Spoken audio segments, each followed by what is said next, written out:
Today I'm going to be walking you guys through the process that I use to design Beatures in my game Tempo Tamer. And Tempo Tamer is a creature collecting and battling game like Pokemon, but the combat is rhythm based. So all of the Beatures, which are what I call the music based creatures, they're all based off of some sort of instrument or music in some way. So I'm going to be creating a new Beature, and I'll show off my process through designing the visual aspects of the Beature, the lore and story of it, and even its battle mechanics and viable strategies. So yeah, let's just jump into the brainstorming. So I actually took a completely new approach to start off the brainstorming for this new Beature, which was to try and think of some fun names for Beatures and then see if any of them stuck. Beatures in Tempo Tamer follow a pretty simple naming convention. It's usually just a pun or a silly wordplay between an instrument and an animal. So for example, this is Capybongo. It's a capybara that plays the bongo drums. You can't get it any more straightforward than that. So with this new approach in mind, I wrote a list of names that sound like they could work. I came up with names like Belephant, Harpuffin, Didgeridog. Okay, I'll admit that was a silly one. And Snarecrow. Right away, the name Snarecrow stood out to me because it seemed like it had the most room to work with. So it's snare drum plus crow, and then it makes a little reference to scarecrows. At first, I asked myself, okay, so is this going to be like a scarecrow with a snare drum, or just a crow with a snare drum? Now, the issue with going with the scarecrow idea is that scarecrows aren't exactly sentient, I think.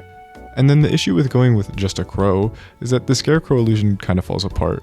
Like, if a hypothetical scarecrow fan saw the name of this Beature, and they were expecting a scarecrow themed one, they'd be let down when they realize it actually has nothing to do with scarecrows. I don't know how many Scarecrow fans actually exist in this world, but that was just my worry at the moment. So that gave me the idea to make it a crow with Scarecrow themed visual elements, and I'd throw a snare drum in there somewhere too. So now I got started trying to put these design ideas on paper. Now's a good time to mention that I am not an artist. I'm really bad at drawing, but thankfully I found people that I can work with to give players the best version of Tempo Tamer that I can provide. All of the visual designs I'll show you up until the final product were done by me, but I worked with somebody else to create the final version that I'll be using in the game. Alright, so here was my first sketch of Snarecrow. I started by sketching out some of the visual elements that I wanted to include in the design, such as button eyes, patchwork skin texture, and of course a snare drum. I considered a few different ways to integrate the snare drum into Snarecrow's body, but I think the least creepy way to do it is to have it as a hat. I wanted to lean into that scarecrow inspiration by having the hat resemble the straw hats that scarecrows typically wear. Next, I considered some changes to the crow's design. First, the snare drum hat was a little bit too visually busy, so I simplified it and shrunk it down a bit. The next thing I considered was a scarf, since most of the scarecrow reference images I saw on Google wore scarves.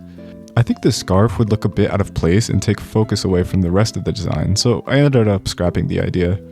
Now that I had the visual basics down, I was almost ready to send the design to my Beature sprite artist.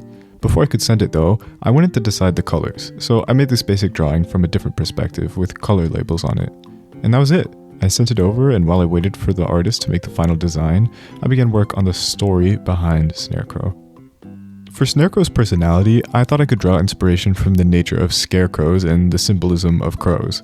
Now, scarecrows don't really do anything outside of standing still in a field for years, and their sole purpose is to try and ward off birds and other animals.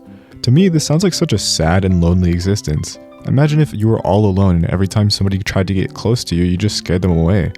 So that's the kind of tragic backstory that most Snarecrows have. All the other Beatures get scared away when Snarecrows practice their drumming, so they usually don't have any friends. But in reality, Snarecrows are mostly harmless, so when a Beature or human manages to get close to one, they tend to bond for life. Snarecrow is a sort of protector archetype on a team, serving more for utility rather than just being a strong sweeper or something like that. On that note, let's talk a bit about Snarecrow's battle design. So as I said, Snarecrow's value will come from the utility it provides to its team rather than its raw attack or defensive capabilities. So for base stats, I think it should be pretty standard across the board.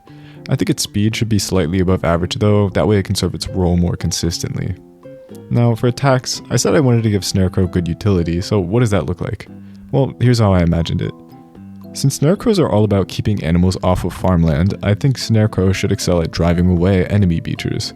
It'll have an attack called Scare Away that kind of serves as its signature move. When you use it, the enemy's active Beature will get switched out. This attack might not seem super powerful at first, but Tempo Tamer's battle system penalizes frequent switching pretty hard, so I hope this attack will serve as an impactful tool that isn't too oppressive. Okay, I got the animations back from my artist and I'm really happy with them. There's an idle animation and an attack animation. Both of these turned out really well, so it's time to add them in the game. And here it is. Don't mind the messy battle UI, I know it looks messed up right now, but I'm working on a complete overhaul. Here's an example of using the scare away attack. The rest of its attacks right now are kind of placeholders that I took from another Beature, so please let me know in the comments if you get any ideas for other attacks. I'm also testing a feature in the rhythm game section of the battle where your Beature does their attack animation in time with your inputs. I can't really tell if I like it or hate it, but what do you guys think? Overall, I think Snarecrow is a great addition to Tempo Tamer and I'm excited to keep working on it. If you're interested in Tempo Tamer and want to stay updated on the game, please like this video and subscribe. I have a Discord that I'll link in the description for anyone interested. I post some update details there that I won't necessarily cover on this channel, and it's the best place to go if you're interested in participating in the game's first playtest and getting early access to the demo. If that sounds interesting to you, please go ahead and join it. Finally, I'm working on getting the Steam page for Tempo Tamer up and running, but as of this video's release, it probably won't be public yet, so I guess if you're watching this a few weeks after it was posted, check the description or pinned comment for a link to the Steam page so that you can wishlist the game. Alright, thank you, bye.